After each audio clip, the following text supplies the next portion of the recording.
Hi, this is your Tita Martha. Welcome to my channel, My Sunny Insoy at iba pa. Kung hindi pa po kayo nakasubscribe, please do click the subscribe button and the notification bell para lagi kayong updated kung meron akong bagong video. Bali today, we're going sa agri-supply. Ang agri-supply na namin is DJM.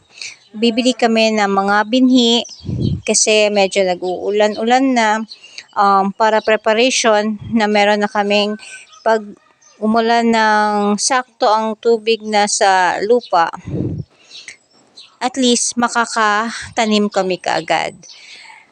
Since prepared naman ang aming lupa na daro na siya and natudlingan na siya. By the way, disclaimer lang po, lahat po na mababanggit kong products are not sponsored product. Binibili po namin lahat ng aming mga produkto na mababanggit dito sa aking video. Bali, since nasa highland kami, Bukidnon is a highland. This is 500 meters away above sea level. Meron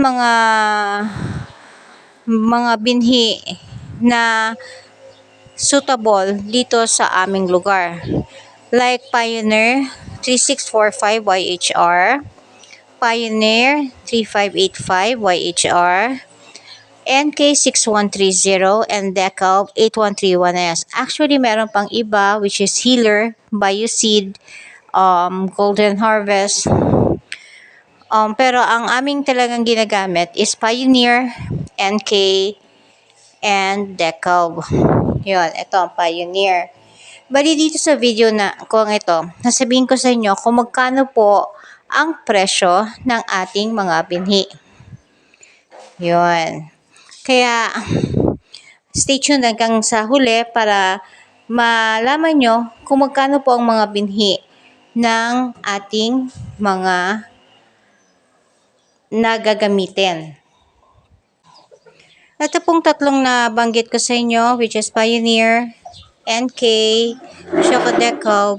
Siya po yung ginagamit ko sa aking mga sa aking farm sa maisan kasi po siya po yung naging maganda po ang naging ani namin doon sa mga lugar at lupa na aming tinamnan nito. Mapapansin nyo, iba-iba po siya. Kasi po, iba-iba po ang needs ng ating mga binhi. Sa iba-iba po sila nagiging compatible. Bali, kasi napansin namin doon sa isa naming area, maganda ang tubo ng Decalb 8131S. Doon naman sa kabilang area, mas maganda ang NK. And doon sa maganda pa ang lupa, ang Pioneer naman po, ang mas compatible o mas maganda ang aming mga abot. Yun po ang dahilan kung bakit iba-iba ang mga ginagamit naming mga binhi sa aming mga area. Bali dito po sasabihin ko po sa inyo kung magkano po ang binhi dito sa aming area. Iba-iba po ang presyo niyan. Bali itong Decalb, ito po siya. 8131S po itong Decalb na to. Bali, ang kanyang presyo is 6,700 pesos. Yan. Tapos, ito naman pong Pioneer. Ito po yung Pioneer. 3585 YHR, 5,500 pesos po siya. Dito po yan sa Bukidnon ha. Hindi ko po alam sa ibang area kung magkano po ang nagdedepende po yan. Dito din po yan sa aming binibilhan na agri supply, which is TJM. Ito po yung aming suki bale. Yan. Kaya tinitignan po namin kung ano yung batch number niya. batch ano ba, kung kailan siya tinest. Ito naman pong ang NK6130BGT. Yan, September 2023 pa siya ang kanyang batch. 5,450 naman po siya. Bali, ang isang supot po niyan, that is enough for a half hectare ng land. Since 2.5 hectares po ang aming land na gagamitan ng decal, kaya 5 po ang binili namin, and 5 po sa NK and 5 sa Pioneer. Ito din po, meron din po ibang mga products which is Healer, 4,200 pesos. Tapos, meron din po Bioseed, which is 2,250 pesos.